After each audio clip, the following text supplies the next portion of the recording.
Hoje eu vim falar sobre a história de Kate Beers, que ficou conhecida como a Garota na Parede. Kate é protagonista de um dos casos mais bizarros e cheios de reviravoltas que eu já vi. Tudo aconteceu em Long Island, em Nova York. A mãe de Kate, Marilyn Beers, havia abandonado a filha por falta de condições de criá-la. Então, desde muito pequena, ela morava com sua madrinha, Linda Iglary, e o marido dela, chamado Sal, que transformaram a vida de Kate em um verdadeiro inferno. Aos 2 anos de idade, Sal passou a abusar sexualmente de Kate. Ela contou para sua madrinha, mas Linda só disse que ela era uma grande mentirosa. Ela fazia Kate de escrava, a obrigando a realizar todas as tarefas domésticas diariamente, além de proibi-la de sair de casa e de frequentar a escola. A única pessoa que Kate tinha uma relação mais afetuosa de amizade era com John Esposito, um amigo da família. Até que no dia 28 de dezembro de 1992, 2 dias antes dela completar 10 anos, John levou Kate até o Space Flex, seu parque de diversões favorito. Até que em certo momento, ela simplesmente desapareceu. Linda afirmou à polícia que naquela noite ela recebeu uma ligação de Kate,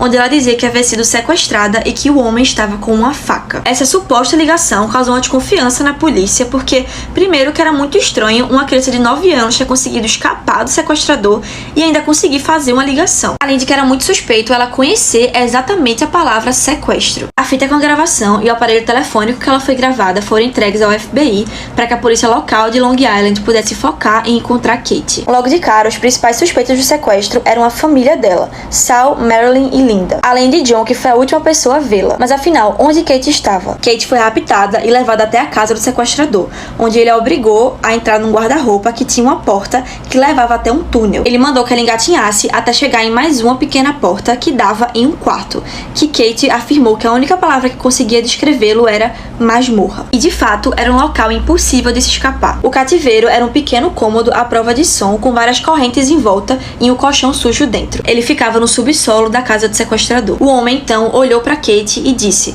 "Essa é sua casa agora." Enquanto ela estava sozinha, Kate percebeu que a porta do quartinho era muito fraca e solta, então começou a chutá-la bem forte e por tempo suficiente para conseguir quebrá-la. Ela conseguiu sair de lá, mas como eu disse antes, era apenas um pequeno cômodo dentro de um grande túnel no subsolo da casa, cuja entrada ficava atrás de um guarda-roupa. Então era realmente impossível de sair, ainda mais para uma criança de 9 anos. Numa prateleira, Kate encontrou algumas chaves que pegou e escondeu embaixo do colchão. O sequestrador voltou pouco tempo depois e encontrou a porta quebrada.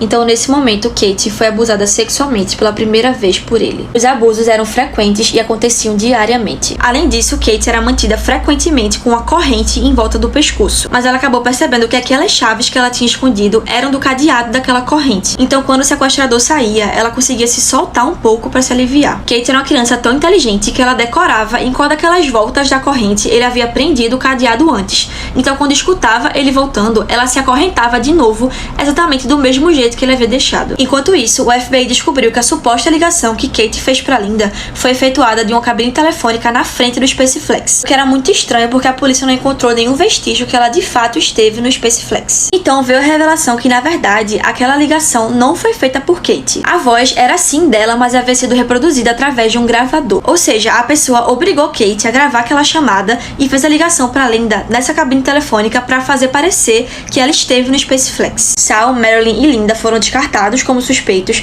porque eles tinham álibis bem consistentes. Então, dos suspeitos iniciais, sobrou John Esposito. John era conhecido como Big John porque ele afirmava que fazia parte de uma ONG chamada Big Brother and Big Sister, que ajuda crianças e adolescentes. Contudo, a polícia descobriu que, na verdade, ele havia sido barrado de fazer parte da associação. Isso porque descobriram que ele estava envolvido em um sequestro de uma garotinha de 7 anos, que aconteceu 15 anos antes de Kate desaparecer. E, de fato, foi ele que sequestrou Kate. Em vez de levá-la ao Space Flex, John a levou até sua casa e fez tudo isso que eu falei. A polícia não tinha provas concretas para acusá-lo, mas ficava cada vez mais em cima dele. John mandou Kate fingir de morta para tirar uma foto dela e mostrar à polícia. Assim eles iriam parar de procurá-la. Mas ela sabia que isso seria sua sentença de morte, então ela se recusou a obedecer. Ela parou de dormir para que ele não tirasse uma foto dela desprevenida, parecendo que ela está morta, e até de comer, pois tinha medo que ele colocasse algum sedativo ou remédio na comida dela para conseguir a tal foto. Então Kate começou a entrar na mente de John para convencê-lo que aquele sequestro era loucura